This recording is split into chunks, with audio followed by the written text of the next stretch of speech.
Mr. President, I want to thank my friends, Senators Padilla and Blumenthal, for putting together this floor block. Yesterday was Election Day for many Americans. They stood at the ballot box and voted their conscience. But they weren't just voting for a candidate, they were voting for a vision of our nation. Will we continue to be that nation that stands for those powerful words carved over the entrance to the Supreme Court, equal justice under law? Or will we allow MAGA politics and President Trump's assault on the rule of law to damage the democratic process that we hold so dear? Well, the American people certainly answered that question yesterday with resounding votes rejecting the Trump administration's disastrous policies. We know the right to vote is under attack from those who seek to undermine, in some cases deny, the very will of the American people, the heart of our democracy. There has been an effort for years to restrict access to the ballot under the false banner of, quote, election integrity, close quote. Under the Trump administration, this effort's being led by the very government entities that were created to protect the right to vote.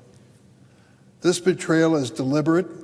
It is eroding the foundation of our democracy. Let me be clear.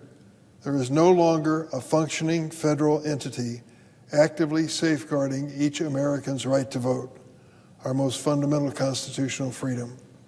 The Department of Justice's Civil Rights Division, once the defender of voting access for communities of color, those serving in the military, rural voters, people with disability, has been devastated by President Trump.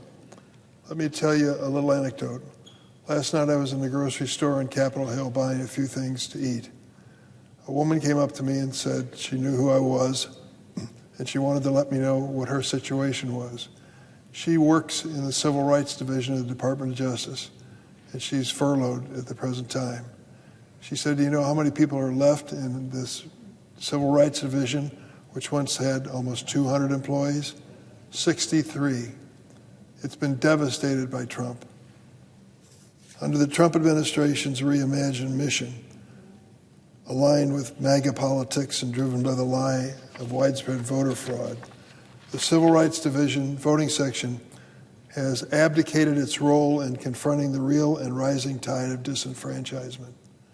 Attorney General Pam Bondi removed the voting section's leadership team and ordered the dismissal of the section's active cause cases. The voting section is responsible for enforcing federal laws that were enacted to protect the right to vote, including the Voting Rights Act, the Civil Rights Act of 1964, Uniformed and Overseas Citizens Absentee Voting Act, the National Voter Registration Act, and the Help America Vote Act. The decision to gut this section by Attorney General Bondi and the White House will harm American voters and cause long-lasting damage. It is part of the Trump legacy.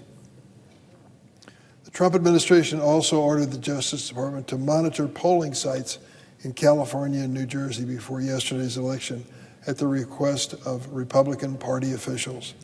While election monitoring is a crucial tool, deploying monitors on a partisan basis is outrageous. We know that voter fraud is extremely rare, extremely, but President Trump and Republicans continue to baselessly claim it is rampant, trying to suppress the vote. We must fight these dangerous attempts to restrict the right to vote and restore confidence in our democracy by ensuring that every eligible American has access to the ballot.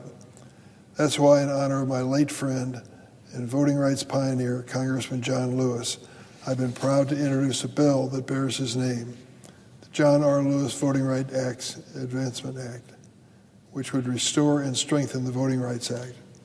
It's been an honor to work with Senator Warnock of Georgia and Senator Leahy before him to lead this legislation as a former chair and now ranking member of the Judiciary Committee.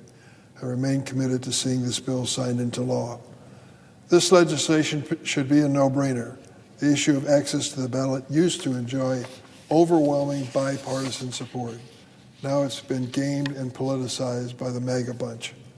But since the conservative majority in a divided 5-4 Supreme Court gutted the Voting Rights Act in 2013, Shelby County decision, this has become an increasingly partisan issue. Attacks on voting rights aren't happening in a vacuum. Across this country, Republican lawmakers and litigators are using every trick in the book to change the rules of the game in their favor and cling to power. Purging voter rolls, closing polling places, making it more difficult by restricting mail-in voting, undermining the Voting Rights Act, all for one purpose, to limit access to the ballot box. The Republicans actually believe we're a better nation if fewer people vote. I believe every eligible person should vote if you want a true democracy working. President Trump is hell-bent on continuing to undermine faith in our elections and attack the rule of law, whether by inciting a violent mob on January 6, which overran the Senate chamber to overturn the results of a free and fair election, or by demanding that blue states turn over reams of voter data to his administration. President Trump has led a long, coordinated campaign to suppress the vote in America.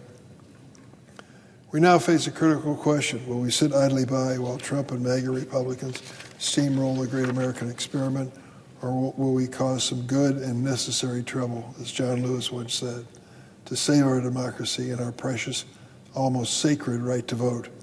If yesterday's election are any indication of how the American people feel about this administration, I'd say they're in for more, and you better get ready for more good trouble. I yield the floor.